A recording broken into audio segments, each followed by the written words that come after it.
From ABC News, the Democrats outraged that Elon Musk dare challenge the IRS. 14 states sue DOGE, blasting Musk's unprecedented power as unconstitutional. I like the suit says Musk's role violates the Appointments Clause of the Constitution. It doesn't. We've been over this.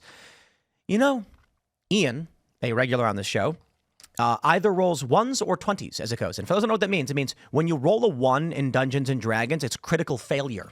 When you roll a 20, it's critical success. For all of his faults, Ian was terrified, saying Elon Musk is a de facto administrator who's never confirmed, actually did the research, came back and said, I was wrong. Trump is allowed to hire Elon Musk for 130 days as a special government employee. He can keep working at his companies. This has actually been happening since the 60s. It is actually a routine.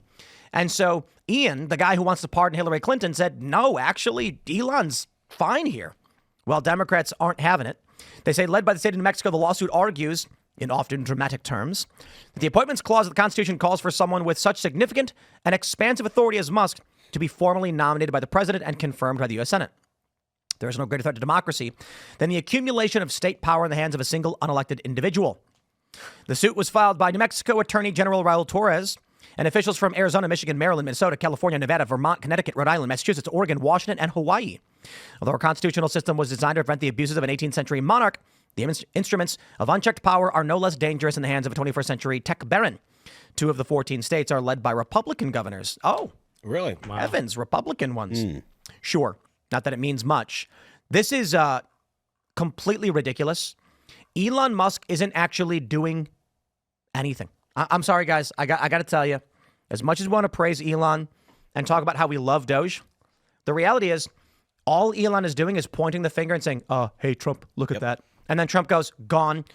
Hey, Trump, take a look at that one. Trump goes, gone. Trump is the one making all the decisions. Elon is effectively just consulting, and the DOGE employees are government employees who are entitled to do what they're doing. Yep. The left has been trying their best to say, oh, hey, there is a co-president, Elon Musk, is actually the guy running the show. And the reason they're doing that is because they're trying to get Donald Trump to get upset in the hopes that Donald Trump would say, well, I need to get rid of Elon Musk because he's blah, blah, blah. Donald Trump is not the same guy that he was from 2016 to 2017 to 2020.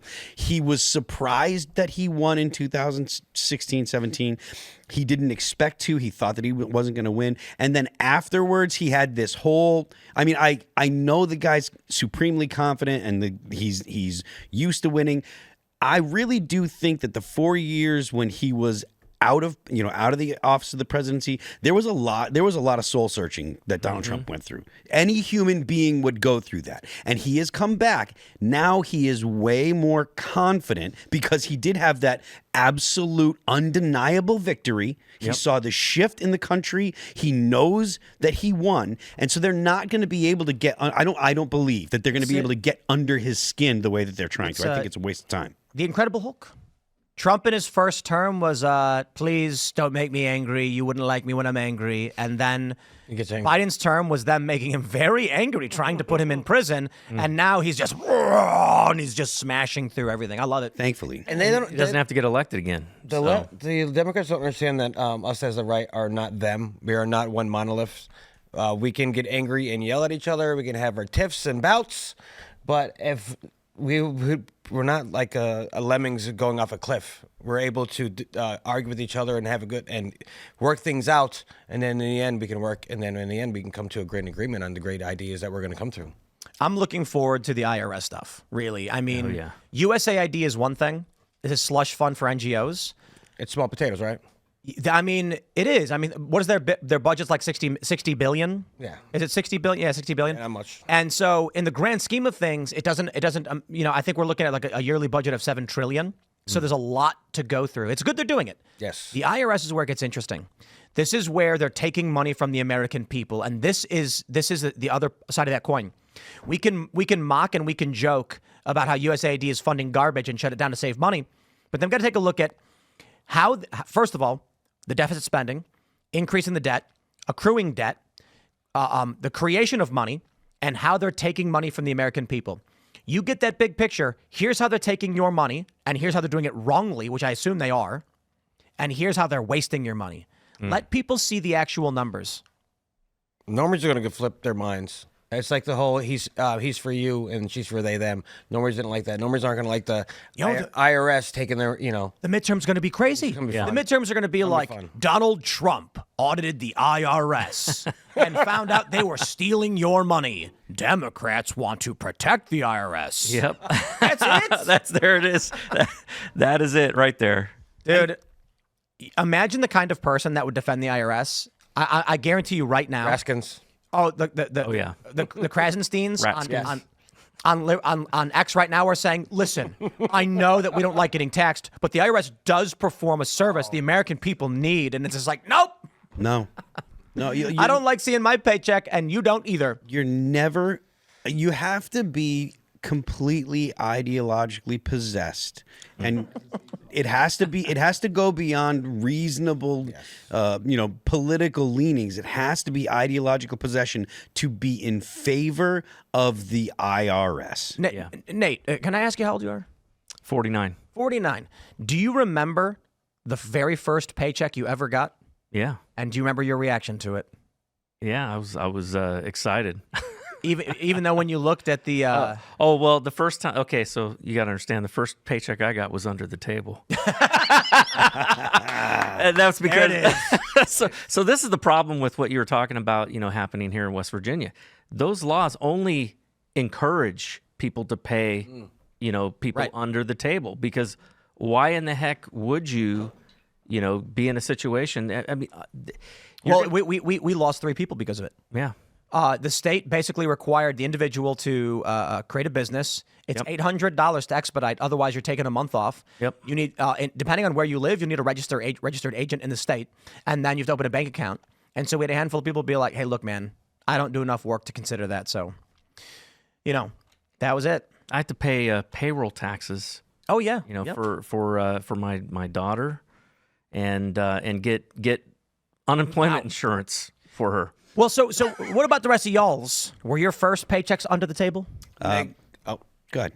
Negative. I was KFC. I mean, my very first one was I worked for. I was like 7 years old, a young kid working for a newspaper. But a real job, I worked for KFC, and it wasn't under the table. So, What about you? I loved $125 a week. I was super pumped. My first actual job was at a pizza joint, so that was not under the table. I was getting paid, and taxes were a complete drag.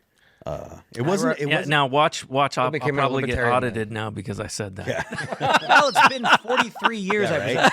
I worked years at I worked at a Portillo's in Chicago. Not the mom and pop coffee shop. Well, that's my family business. Wait, you didn't I didn't get get a paid? paycheck. Okay. I got tips. Okay. You work in the family business, you don't get paid. You got to do what you got to do for your family. Amen. But when I turned 16, I got hired at a Portillo's in Chicago, and I was counting my hours because I needed money.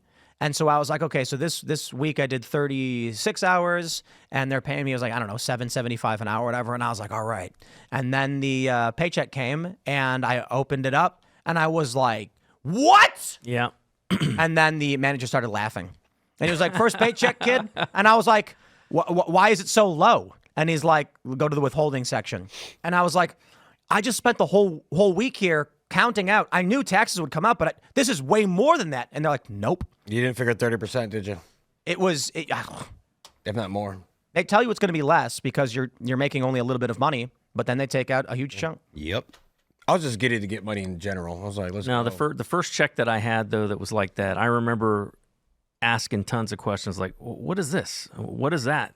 There were all these, and of course, that was in California for me, so there were all of these taxes that were in there, and I couldn't figure, what half of that stuff was, but it was about 50% of my check. Yeah. And you probably got So for state let's- school. I kind of feel like Trump's setting up Democrats. Trump wants to win the midterms. He doesn't want to get impeached. He's he's Hope getting. so. I mean, maybe it's too soon. You got to wait, Trump. You should have gone. DOGE should have went to the IRS 1 month before the election. I'm sure there's plenty for him to go through between now and then. Oh, yeah. I mean, wait till they get to the Pentagon. And Pete Hegseth is there, and so he's like, Yeah. okay, I'm excited. But They're also going to be open Medicaid kimono. and Medicare and Social Security.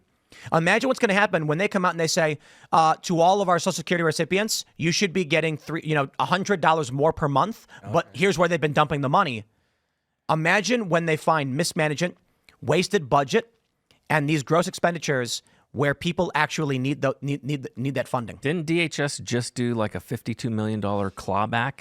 I think this was like yesterday. Yeah, from the money they sent to the FEMA to their legals. Yep. So wait till they start doing clawbacks on a lot of this. Shout out Secretary Noem. It would be wonderful to see a significant return when it comes to like money they've. They should do a clawback and they'd be, hey, you know what, folks, no taxes this year. Thanks for checking out this clip from Timcast IRL. Make sure to watch the show live Monday through Friday at 8 p.m. Subscribe to this channel, and we will see you all there.